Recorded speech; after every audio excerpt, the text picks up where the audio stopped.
بسم الله الرحمن الرحيم. الحمد لله رب العالمين الرحمن الرحيم مالك يوم الدين إياك نعبد وإياك نستعين اهدنا الصراط المستقيم صراط الذين أنعمت عليهم غير المغضوب عليهم ولا الضالين.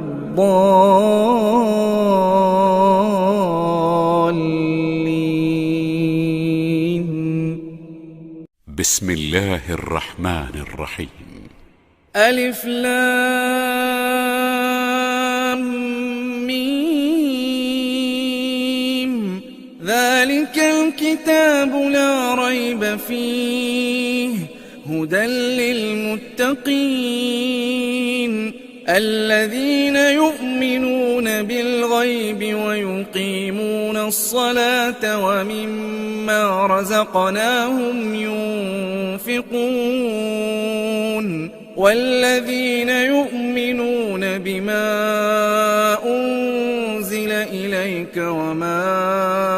أنزل من قبلك وبالآخرة هم يوقنون أولئك على هدى من ربهم وأولئك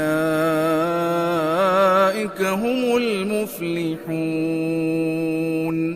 إن الذين كفروا سواء عليهم أأنذرتهم أم لم تنذرهم لا يؤمنون ختم الله على قلوبهم وعلى سمعهم وعلى أبصارهم غشاوة ولهم عذاب عظيم. ومن الناس من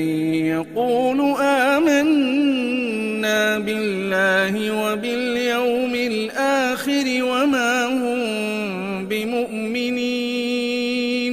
يخادعون الله والذين آمنوا وما يخدعون إلا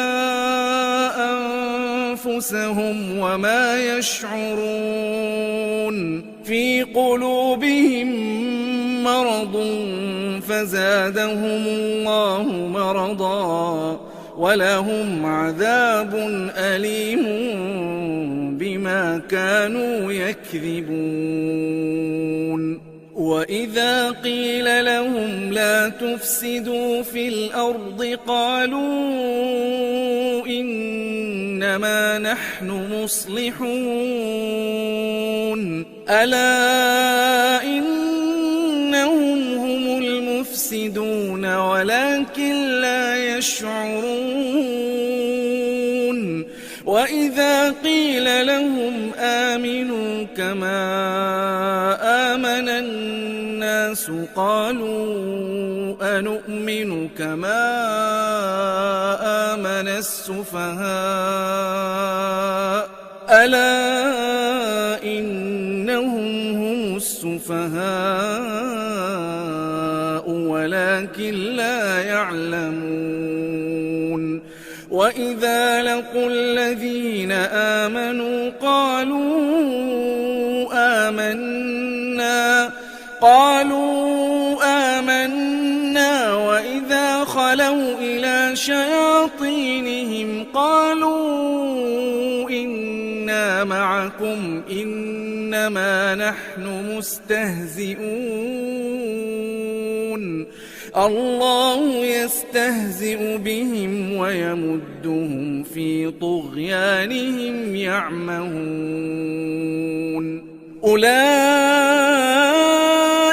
الذين اشتروا الضلالة بالهدى فما ربحت تجارتهم وما كانوا مهتدين. مثلهم كمثل الذي استوقد نارا فلما أضاءت حوله ذهب الله بنورهم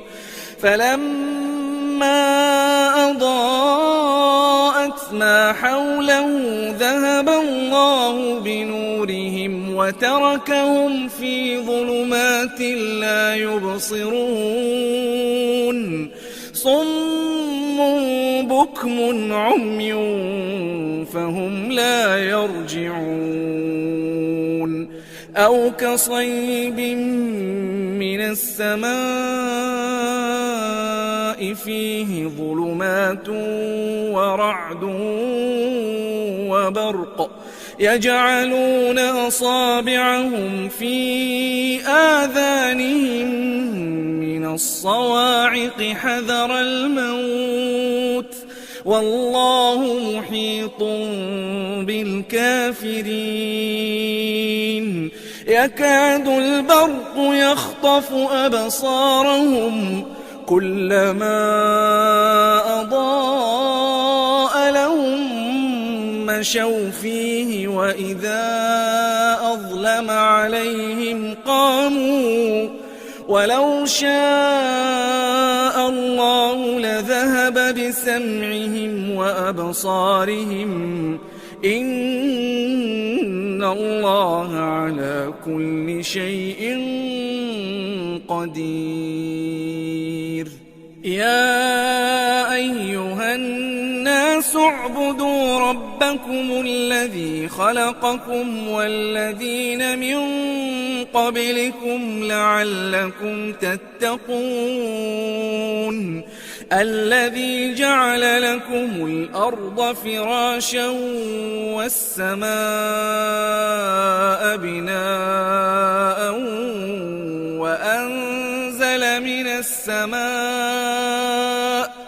وأنزل من السماء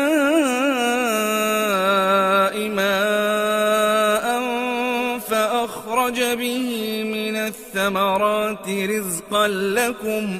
فلا تجعلوا لله أندادا وأنتم تعلمون وإن كنتم في ريب مما نزلنا على عبدنا فأتوا بسورة من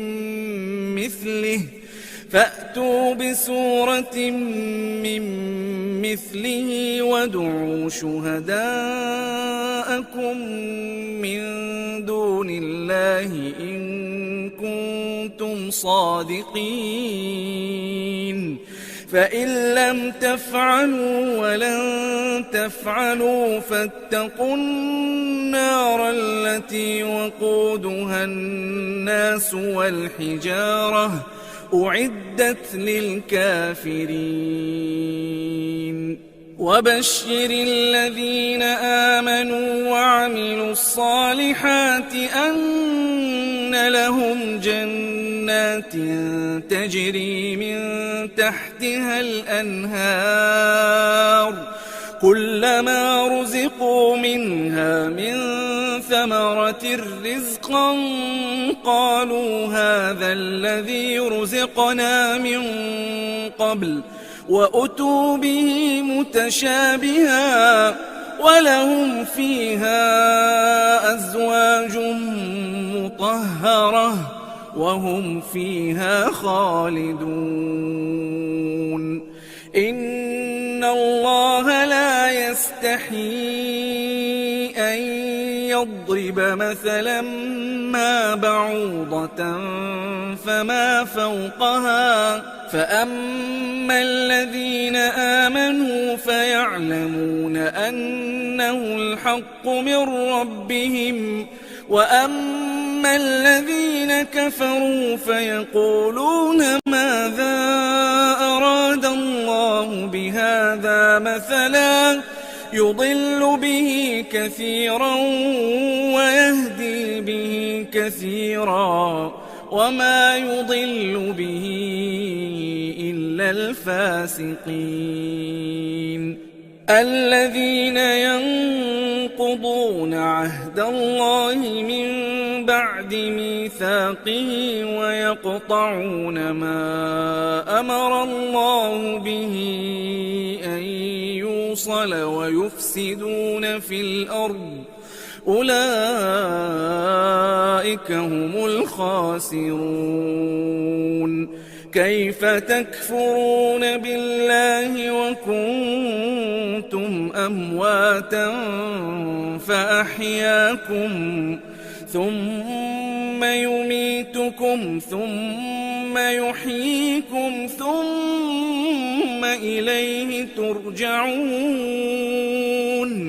هو الذي خلق لكم ما في الأرض جميعا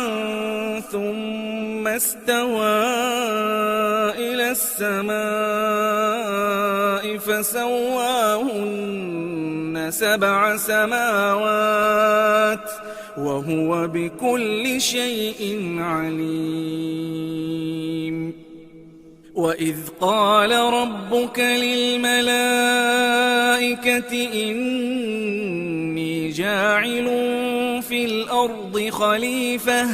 قالوا أتجعل فيها من يفسد فيها ويسفك الدماء ونحن نسبح بحمدك ونقدس لك قال إني أعلم ما لا تعلمون. وعلم آدم الأسماء كلها ثم عرضهم على الملائكة فقال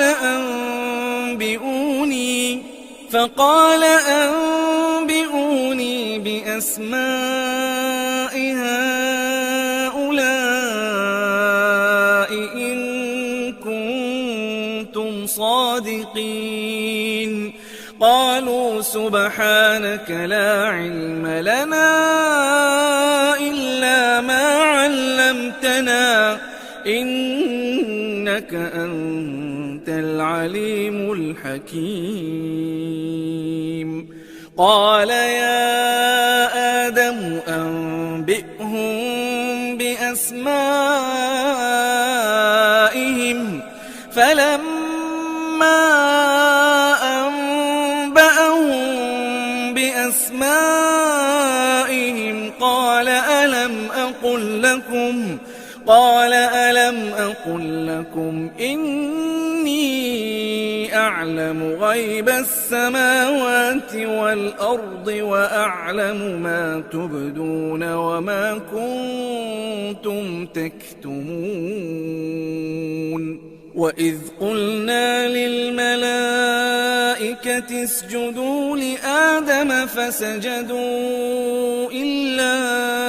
إبليس أبى واستكبر وكان من الكافرين. وقلنا يا آدم اسكن أنت وزوجك الجنة وكلا منها رغدا حيث شئتما ولا تقربا هذه الشجرة فتكونا من الظالمين. فأزلهما الشيطان عنها فأخرجهما مما كانا فيه وقلنا اهبطوا بعضكم لبعض عدو ولكم في الأرض مستقر ومتاع إلى حين. فتلقى آدم من ربه كلمات فتاب عليه إنه هو التواب الرحيم. قلنا اهبطوا منها جميعا فإما يأتينكم مني هدى فمن تبع هداي فلا خوف عليهم ولا هم يحزنون. والذين كفروا وكذبوا بآياتنا أولئك أصحاب النار هم فيها خالدون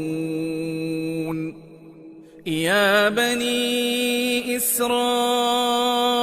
اذكروا نعمتي التي أنعمت عليكم وأوفوا بعهدي أوف بعهدكم وإياي فارهبون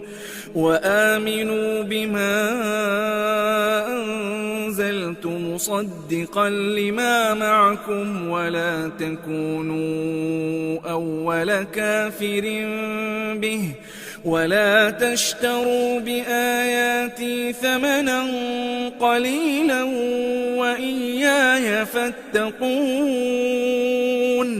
ولا تلبسوا الحق بالباطل وتكتموا الحق وأنتم تعلمون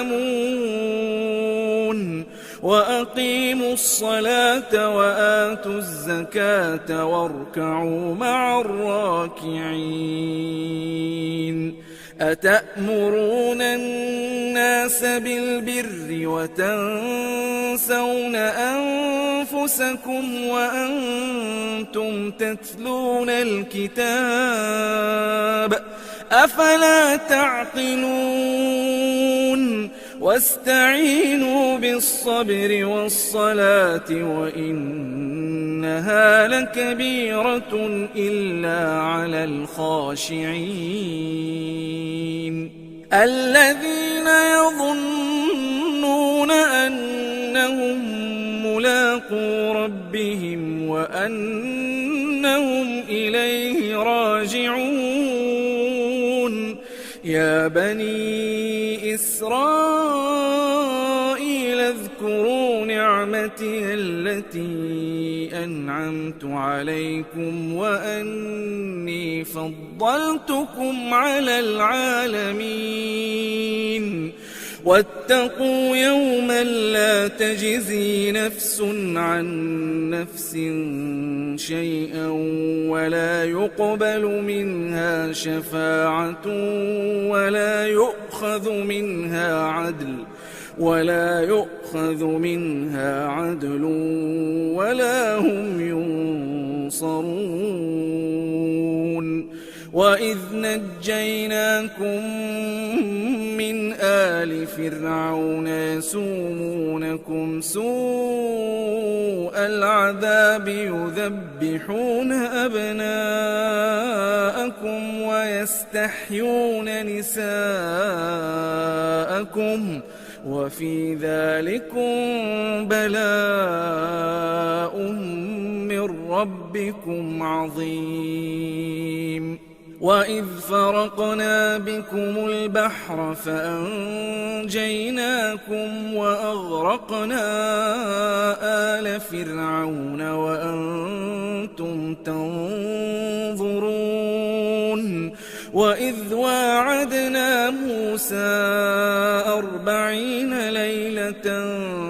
ثم اتخذتم العجل من بعده وأنتم ظالمون ثم عفونا عنكم من بعد ذلك لعلكم تشكرون وإذ آتينا موسى الكتاب والفرقان لعلكم تهتدون وإذ قال موسى لقومه يا قوم إنكم ظلمتم أنفسكم باتخاذكم العجل فتوبوا إلى بارئكم فاقتلوا أنفسكم ذلكم خير لكم عند بارئكم فتاب عليكم إنه هو التواب الرحيم وإذ قلتم يا موسى لن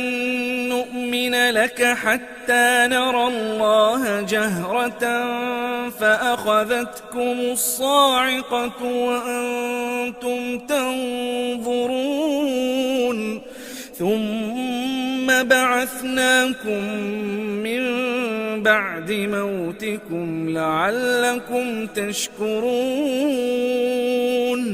وظللنا عليكم الغمام وأنزلنا عليكم المن والسلوى كلوا من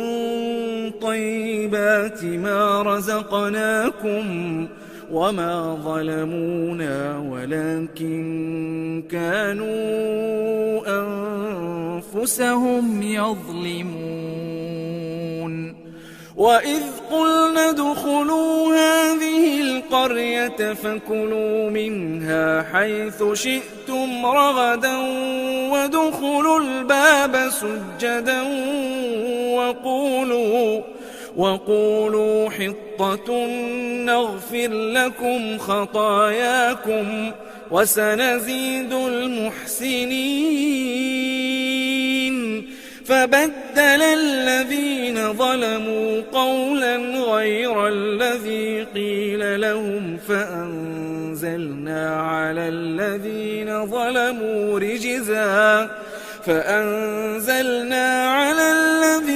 ظلموا رجزا من السماء بما كانوا يفسقون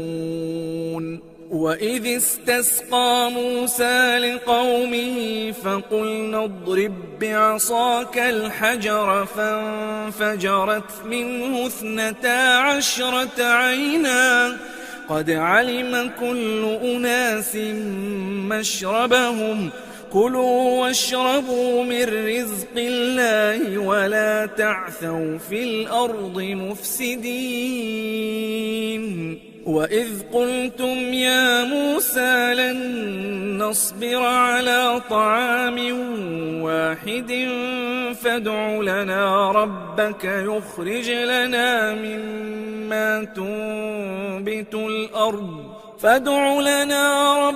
يخرج لنا مما تنبت الأرض من بقلها وقثائها وفومها وعدسها وبصلها قال أتستبدلون الذي هو أدنى بالذي هو خير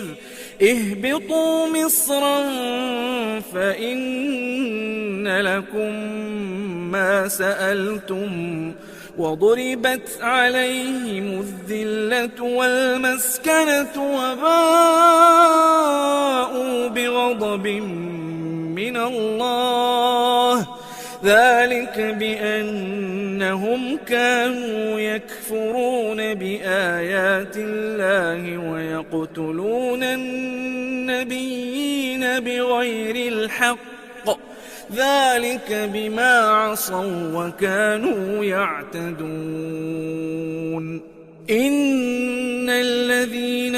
آمنوا والذين هادوا والنصارى والصابئين من آمن بالله واليوم الآخر وعمل صالحا فلهم أجرهم عند ربهم ولا خوف عليهم ولا هم يحزنون وإذ أخذنا ميثاقكم ورفعنا فوقكم الطور خذوا ما آتيناكم بقوة واذكروا ما فيه لعلكم تتقون ثم توليتم من بعد ذلك فلولا فضل الله عليكم ورحمته لكنتم من الخاسرين ولقد علمتم الذين اعتدوا منكم في السبت فقلنا لهم كونوا قردة خاسئين فجعلناها نكالا لما بين يديها وما خلفها وموعظة للمتقين.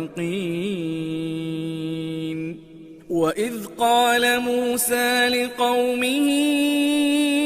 إن الله يأمركم أن تذبحوا بقرة قالوا أتتخذنا هزوا قال أعوذ بالله أن أكون من الجاهلين. قالوا ادع لنا ربك يبين لنا ما هي قال إنه يقول إنها بقرة لا فارض ولا بكر عوان بين ذلك فافعلوا ما تؤمرون. قالوا ادع لنا ربك يبين لنا ما لونها قال إنه يقول إنها بقرة صفراء فاقع لونها تسر الناظرين. قالوا ادع لنا ربك يبين لنا ما هي إن البقرة شابه علينا وإنا إن شاء الله لمهتدون. قال إنه يقول إنها بقرة لا ذلول تثير الأرض ولا تسقي الحرث مسلمة لا شية فيها. قالوا الآن جئت بالحق فذبحوها وما كادوا يفعلون. وإذ قتلتم نفسا فادارأتم فيها والله مخرج ما كنتم تكتمون. فقلنا اضربوه ببعضها كذلك يحيي الله الموتى ويريكم آياته لعلكم تعقلون. ثم قست قلوبكم من بعد ذلك فهي كالحجارة أو أشد قسوة وإن من الحجارة لما يتفجر منه الأنهار وإن منها لما يشقق فيخرج منه الماء وإن منها لما يهبط من خشية الله وما الله بغافل عما تعملون. أفتطمعون أن يؤمنوا لكم وقد كان فريق منهم يسمعون كلام الله ثم يحرفونه من بعد ما عقلوه وهم يعلمون.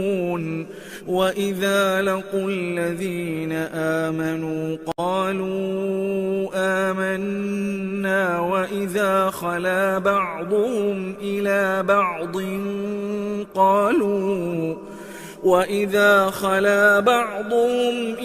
بعض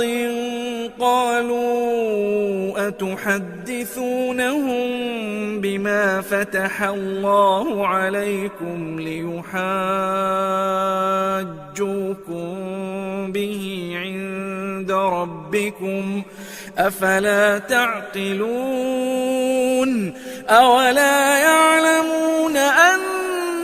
الله يعلم ما يسرون وما يعلنون. ومنهم أميون لا يعلمون الكتاب إلا أماني وإن هم إلا يظنون. فويل للذين يكتبون الكتاب الكتاب بأيديهم ثم يقولون هذا من عند الله ليشتروا به ثمنا قليلا فويل لهم مما كتبت أيديهم وويل لهم مما يكسبون. وقالوا لن تمسنا النار إلا أياما معدودة قل أتخذتم عند الله عهدا فلن يخلف الله عهده أم تقولون على الله ما لا تعلمون بلى من كسب سيئة وأحاطت به خطيئته فأولئك أصحاب النار هم فيها خالدون. والذين آمنوا وعملوا الصالحات أولئك أصحاب الجنة هم فيها خالدون. وإذ أخذنا ميثاق بني إسرائيل لا تعبدون إلا الله وبالوالدين إحسانا وذي القربى واليتامى والمساكين وقولوا للناس حسنا وأقيموا الصلاة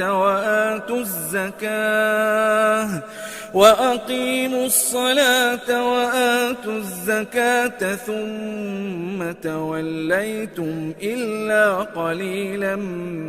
منكم وأنتم معرضون. وإذ أخذنا ميثاقكم لا تسفكون دماءكم ولا تخرجون أنفسكم من دياركم ثم أقررتم وأنتم تشهدون ثم أنتم هؤلاء تقتلون أنفسكم وتخرجون فريقا منكم من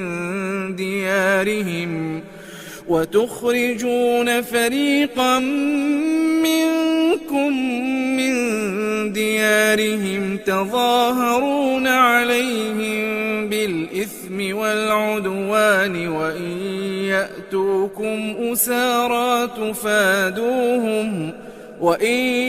يأتوكم أسارى تفادوهم وهو محرم عليكم إخراجهم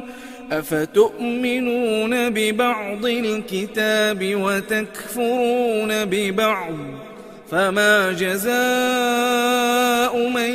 يفعل ذلك منكم إلا خزي في الحياة الدنيا ويوم القيامة يردون إلى أشد العذاب وما الله بغافل عما تعملون. أولئك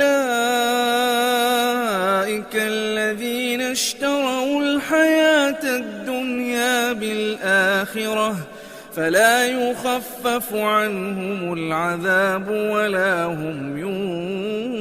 ينصرون. ولقد آتينا موسى الكتاب وقفينا من بعده بالرسل وآتينا عيسى ابن مريم البينات وأيدناه بروح القدس أفكلما جاءكم رسول بما لا تهوى أنفسكم استكبرتم ففريقا كذبتم وفريقا تقتلون. وقالوا قلوبنا غلف بل لعنهم الله بكفرهم فقليلا ما يؤمنون ولما جاءهم كتاب من عند الله مصدق لما معهم وكانوا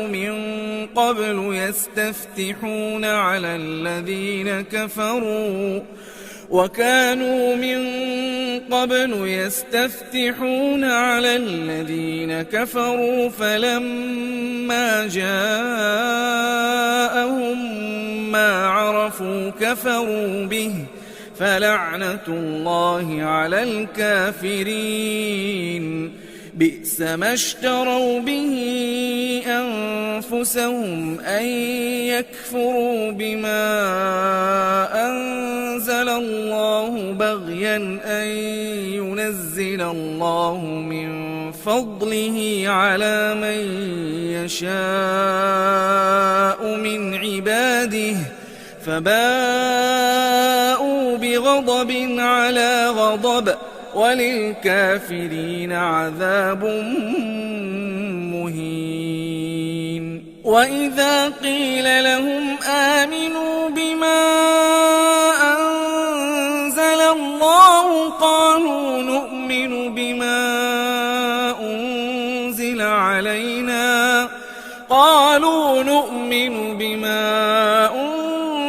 علينا ويكفرون بما وراءه وهو الحق مصدقا لما معهم قل فلم تقتلون أنبياء الله من قبل إن كنتم مؤمنين ولقد جاءكم موسى بالبينات ثم اتخذتم العجل من بعده وأنتم ظالمون وإذ أخذنا ميثاقكم ورفعنا فوقكم الطور خذوا ما آتيناكم بقوة واسمعوا قالوا سمعنا وعصينا وأشربوا في قلوبهم العجل بكفرهم قل بئس ما يأمركم به إيمانكم إن كنتم مؤمنين قل إن كانت لكم الدار الآخرة عند الله خالصة من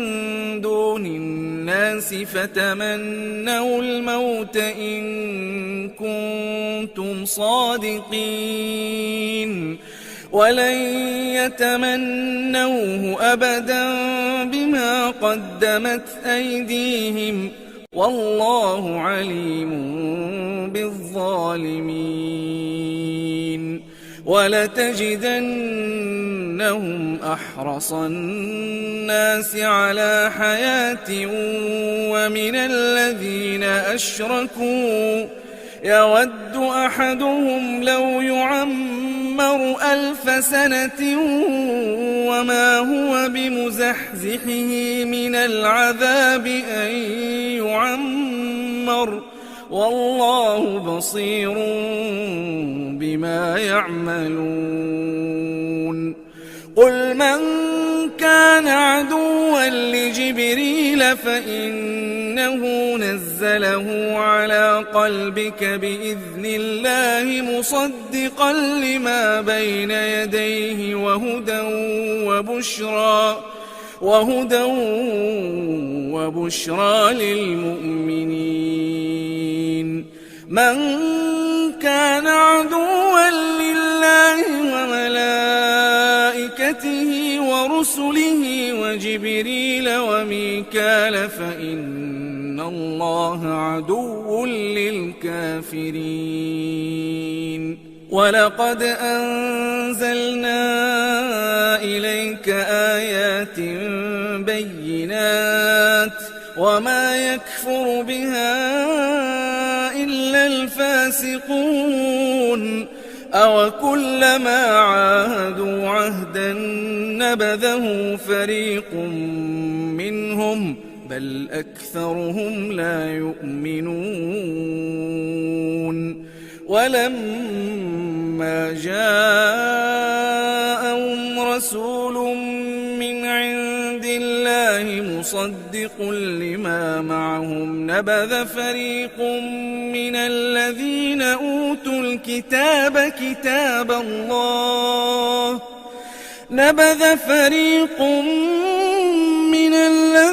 أوتوا الكتاب كتاب الله وراء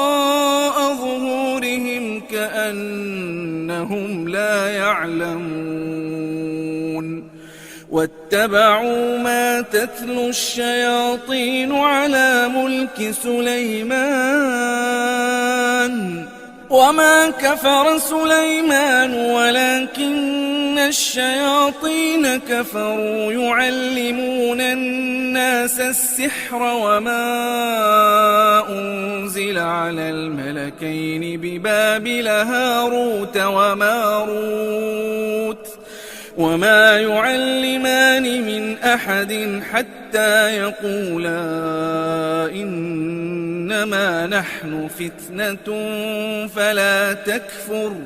فيتعلمون منهما ما يفرقون به بين المرء وزوجه وما هم بضارين به من أحد إلا بإذن الله ويتعلمون ما يضرهم ولا ينفعهم ولقد علموا لمن اشتراه ما له في الآخرة من خلاق ولبئس ما شروا به أنفسهم لو كانوا يعلمون ولو أنهم آمنوا واتقوا لمثوبة من عند الله خير لو كانوا يعلمون يا أيها الذين آمنوا لا تقولوا راعنا وقولوا انظرنا واسمعوا وللكافرين عذاب أليم ما يود الذين كفروا من أهل الكتاب ولا المشركين أن ينزل عليكم من خير من ربكم والله يختص برحمته من يشاء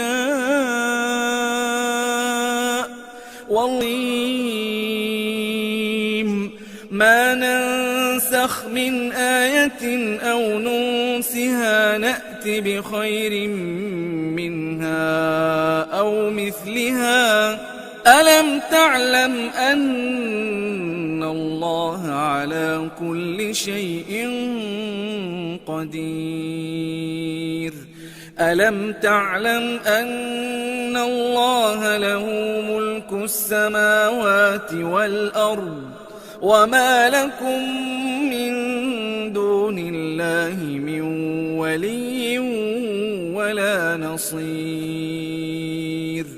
أم تريدون أن تسألوا رسولكم كما سئل موسى من قبل ومن يتبدل الكفر بالإيمان فقد ضل سواء السبيل ود كثير من أهل الكتاب لو يردونكم من بعد إيمانكم كفارا حسدا من عند أنفسهم من بعد ما تبين لهم الحق فاعفوا واصفحوا حتى يأتي الله بأمره إن الله على كل شيء قدير وأقيموا الصلاة وآتوا الزكاة وما تقدموا لأنفسكم من خير تجدوه عند الله إن الله بما تعملون بصير وقالوا لن يدخل الجنة إلا من كان هودا أو نصارى تلك أمانيهم قل هاتوا برهانكم إن كنتم صادقين بلى من أسلم وجهه لله وهو محسن فله أجره عند ربه ولا خوف عليهم ولا هم يحزنون وقالت اليهود ليست النصارى على شيء وقالت النصارى ليست اليهود على شيء وهم يتلون الكتاب كذلك قال الذين لا يعلمون مثل قولهم فالله يحكم بينهم يوم القيامة فيما كانوا فيه يختلفون ومن أظلم ممن منع مساجد الله أن يذكر فيها اسمه وسعى في خرابها أولئك ما كان لهم أن يدخلوها إلا خائفين لهم في الدنيا خزي ولهم في الآخرة عذاب عظيم ولله المشرق والمغرب فأينما تولوا فثم وجه الله إن الله واسع عليم وقالوا اتخذ الله ولدا سبحانه بل له ما في السماوات والأرض كل له قانتون بديع السماوات والأرض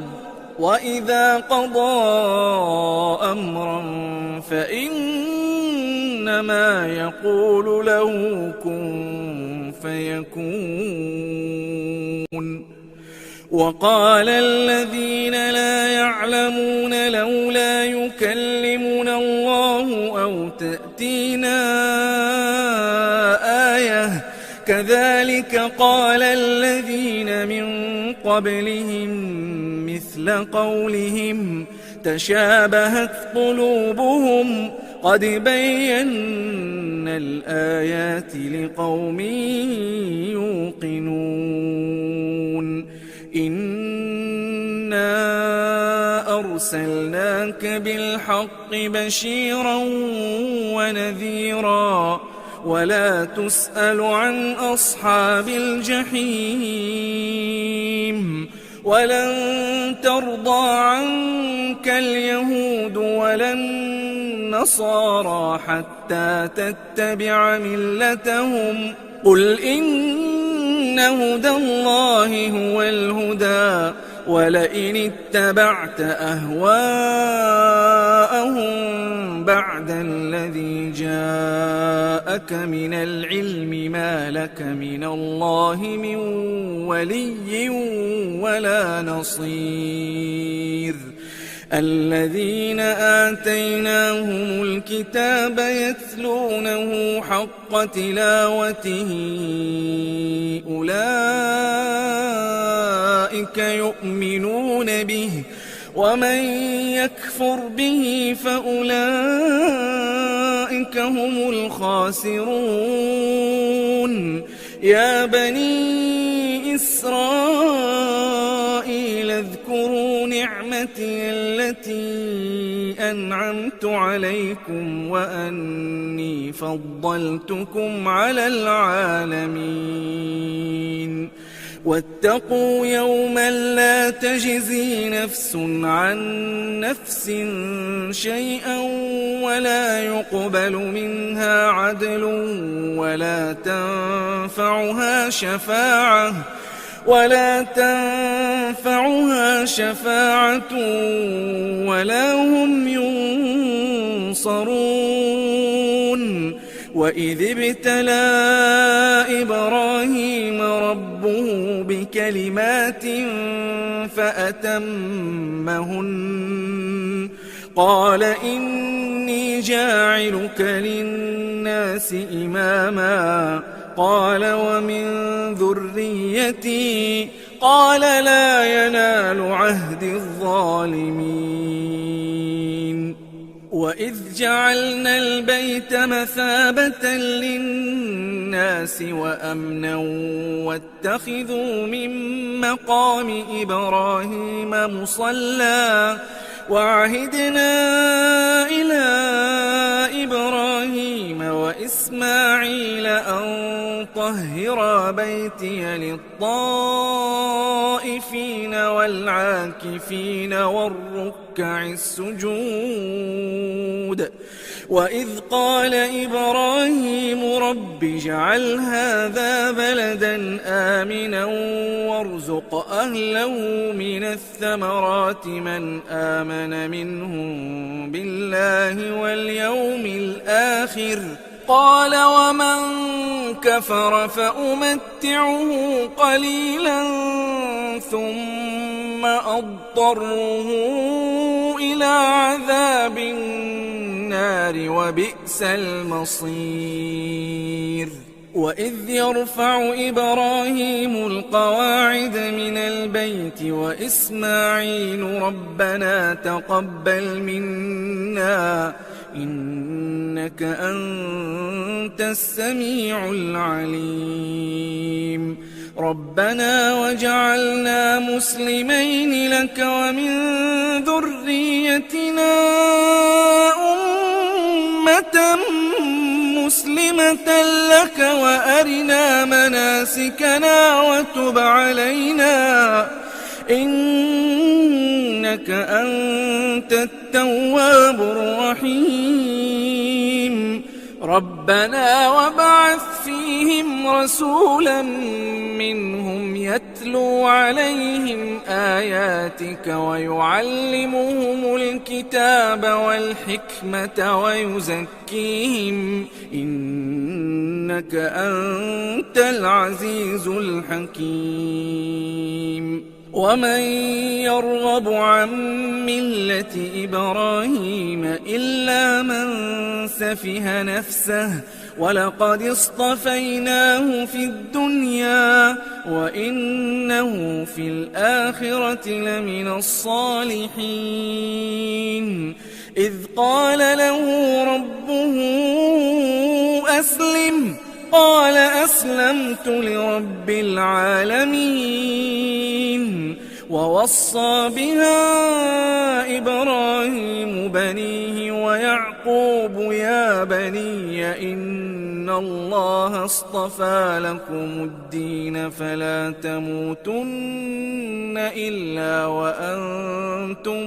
مسلمون أم كنتم شهداء إذ حضر يعقوب الموت إذ قال لبنيه ما تعبدون من بعدي قالوا نعبد إلهك وإله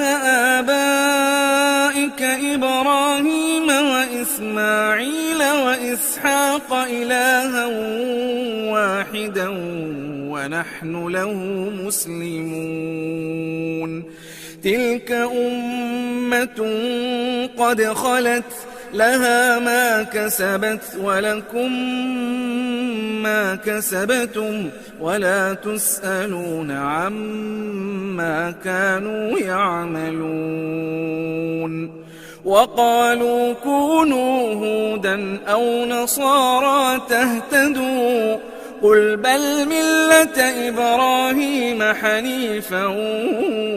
وما كان من المشركين قولوا آمنا بالله وما أنزل إلينا وما أنزل إلى إبراهيم وإسماعيل وإسحاق ويعقوب والأسباط وما أوتي موسى وعيسى وما أوتي النبيون من ربهم لا نفرق بين أحد منهم ونحن له مسلمون فإن آمنوا بمثل ما آمنتم به فقد اهتدوا وإن تولوا فإنما هم في شقاق فسيكفيكهم الله وهو السميع العليم صبغة الله ومن أحسن من الله صبغة ونحن له عابدون قل أتحاجوننا في الله وهو ربنا وربكم ولنا أعمالنا ولكم أعمالكم ونحن له مخلصون أم تقولون إن إبراهيم وإسماعيل وإسحاق ويعقوب والأسباط كانوا هودا أو نصارى قل أأنتم أعلم أم الله ومن أظلم ممن كتم شهادة عنده من الله وما الله بغافل عما تعملون